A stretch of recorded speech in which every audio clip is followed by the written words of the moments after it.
שלום לכם. היה איזה קבלן אחד שהיו חייבים לו 4 מיליון דולר.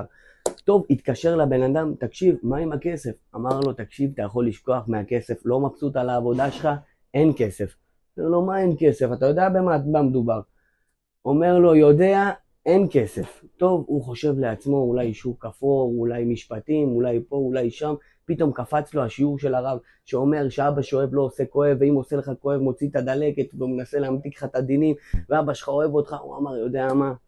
כתב לו הודעה כזאת, תקשיב, לא תחזיר את הכסף, לא תובע אותך, ואם אתה יכול, תחזיר, אבל תדע לך שאני לא תובע אותך.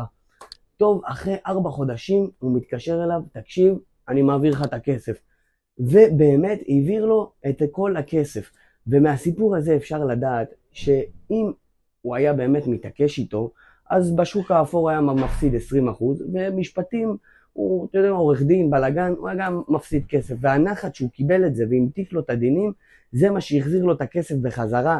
ונדע מהסיפור הזה שאבא שאוהב לא עושה כואב, ואם עושה לך כואב ואתה מקבל את זה מאהבה, הוא גם בסוף לא יעשה לך כואב. ושיהיה לכם יום טוב.